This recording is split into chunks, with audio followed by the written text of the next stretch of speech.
from the air age, through the missile age, and into the age of space.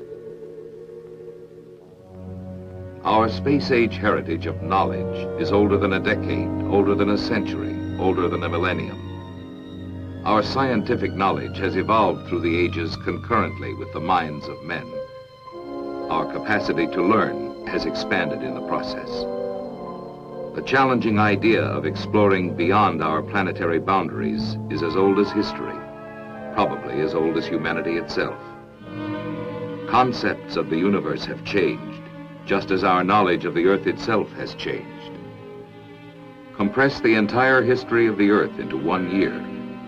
On this timescale, 8 months of the year would be devoid of life.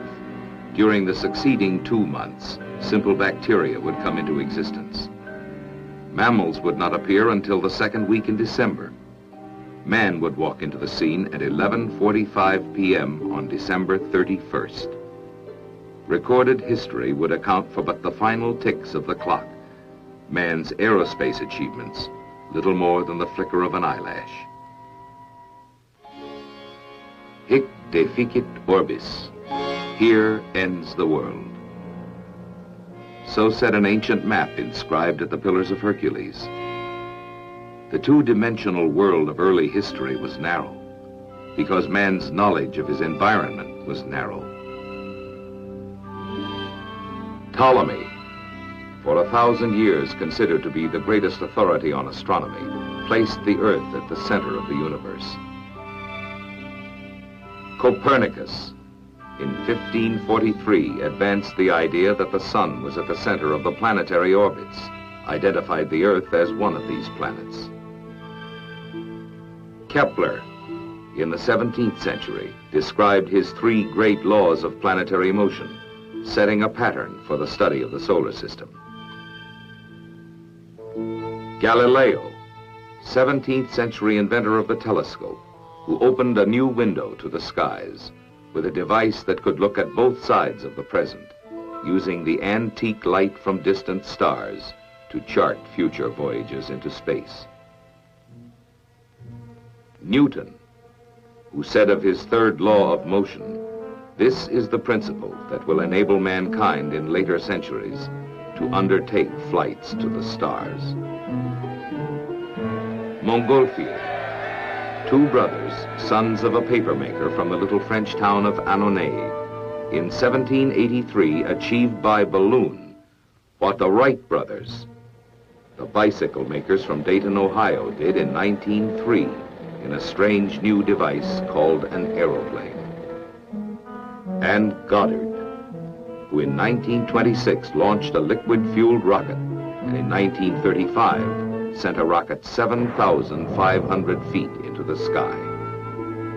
Space is a place of knowledge and of progress. Space is the new psychological frontier. It provides us an emotional challenge. It stimulates our desires for knowledge and adventure. It increases our fears. It feeds our ambitions. Space is the new scientific frontier. The sky is no longer the limit. Human knowledge is doubling every decade, for ignorance is our enemy, just as surely as knowledge is power, power for good or power for evil. Man's judgment in the applications of technologies, particularly in the fertile fields of space, may well determine human destiny. Space is the new defense frontier. Survival of the fittest has acquired new meaning in our time. Strength has become the index to peace. Space is a place for security. Space begins just 50 miles away. How far it extends, no one can tell. We do not aspire to conquer space. We seek rather to understand it, to become proficient in space to the degree that we have adapted to the seas and to the air. Space is not really remote. And because it is close, it becomes an area of possible threat, just as the ability to fly made the airways a threat, or the capacity to navigate oceans made the seas a threat. Space is a place to preserve peace through understanding, But true understanding of space will come only if peace is protected. Scientific, technical, and strategic preeminence in space must be reserved for the forces of freedom. Our ventures into space, once imagined, now real, lead us not away from this Earth, but towards a better understanding of our planet, of our solar system, and perhaps of ourselves. Space is a place of discovery. We shall not cease from exploration, and the end of all our exploring will be to arrive where we started and know the place for the first time.